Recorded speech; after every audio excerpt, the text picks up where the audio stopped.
બહુ સ્પષ્ટ છે કે આપણે તમામ મીડિયાના મિત્રોને પણ ખબર છે, રાજકોટની જનતાને પણ ખબર છે કે જ્યારે ઓવરબ્રિજ બન્યો ત્યારે પણ એનો પ્લાન છે એ 150 ફૂટ રિંગ રોડથી લઈ અને મોરબી રોડ તરફ જવાના માટે કરવાનો હતો, પણ બિલ્ડરોને ખટાવવા માટે ત્યારે રાજકોટના અને ગુજરાતના એક મુખ્ય બિલ્ડર નું બિલ્ડિંગ લેફ્ટ સાઈડમાં બનતું હતું એટલે એને ધ્યાનમાં રાખીને આખો પ્લાન ફેરવી નાખવામાં આવ્યો ત્યારે, અને હવે અંડરબ્રિજને ફેરવવામાં આવ્યો છે. શા માટે?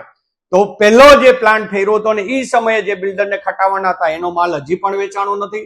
બીજા બિલ્ડરનો પ્રોજેક્ટ તૈયાર થઈ રહ્યો છે અને ઓવરબ્રિજ થી પેલી બાજુ મોરબી રોડ સાઈડ જાય તો લેફ્ટ સાઈડમાં ભાજપના અધિકારીનો અને પદાધિકારીઓની સાથે મિલી ભગત હોય એવું ચિત્ર એક ઉપસી આવ્યું છે કે એની અંદર ભાજપના પદાધિકારી ભાગીદાર છે, એટલા માટે આ પણ એને ચેન્જ કરવામાં આવે છે. ત્યારે હું એમ કહું છું કે ભાજપ હોય, કોંગ્રેસ હોય, કોઈ પણ વ્યક્તિ હોય, કોઈ પણ નેતા હોય, જ્યારે રાજકોટની સમસ્યા હોય, લોકોની સમસ્યા હલ કરવાની વાત હોય ત્યારે લોકોના પ્રશ્નને પહેલા હલ કરવો જોઈએ, નહીં કે ભાજપ કોંગ્રેસના નેતાઓનો કરવો જોઈએ કે ના કોઈ બિલ્ડરનો કરવો જોઈએ.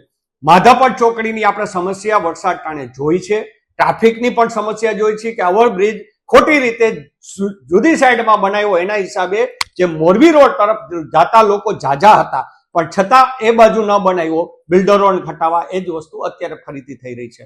ત્યારે રાજકોટના તમામ નેતાઓને, ભાજપના હોય કે કોંગ્રેસના હોય, રાજકોટના હિત માટે કામ કરો અને રાજકોટના સાંસદ સભ્ય શ્રી પરસોત્તમભાઈ અને રામભાઈ મોખડિયા, રામભાઈએ તો પત્ર લખ્યા છે કે અહીંયા બ્રિજ ના બનાવો, અંડરબ્રિજ ના બનાવો. તો અંડરબ્રિજ શા માટે નહીં બનાવવાનું?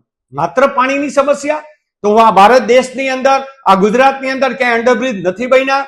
બધી જ જગ્યાએ બન્યા છે ને બધો એનો નિકાલ પણ થઈ શકે. તમે અહીંયા અંડરબ્રિજ બનાવો ત્યારે એની અંદર પાણી ન ભરાય એના માટેની વ્યવસ્થા, એના ટાંકાઓ પણ અંદર થઈ શકે. અને ભારત દેશમાં અંડરબ્રિજ ને ઓવરબ્રિજ દુનિયાના બન્યા છે. પછી બોમ્બે હોય, બેંગ્લોર હોય, રાજકોટ હોય, સુરત હોય, અમદાવાદ હોય, બરોડા હોય, બધે બન્યા છે. ક્યાંય આ વસ્તુને કઈ પ્રશ્ન નથી આવ્યો કે અહીંયા પાણી ભરાશે એટલે પ્રોજેક્ટ. એટલે ક્યાંક ને ક્યાંક આ મિલીભગતથી થઈ રહ્યું છે. રામભાઈ, આપ હવે ફરીથી આજે એક મીડિયા સમક્ષ એવું કીધું છે કે મારે લોકોની સમસ્યા દૂર કરવી છે, મારે તો લોકોની સમસ્યા દૂર કરવી હોય તો મીડિયા દ્વારા લોકોને સાચી વાત કરો કે મારી આ ભૂલ થઈ છે, હું બિલ્ડરોને ખટાવવા નથી માંગતો અને આ પ્રોજેક્ટ છે એને પડતો મૂકવામાં નહીં આવે અને લોકોના હિત માટે આ પ્રોજેક્ટ થશે જ, એવું પરસોત્તમભાઈ અને રામભાઈ કહે અને રાજકોટના તમામ ધારાસભ્યો કહે તો આપણે એવું માનીએ કે આ પ્રોજેક્ટ છે એ લોકોના હિતમાં થશે. બાકી લોકોના હિતને નુકસાન કરવા માટે આ પ્રોજેક્ટને કેન્સલ કરવામાં આવી રહ્યો છે, એવું બહુ સ્પષ્ટ હું માનું છું.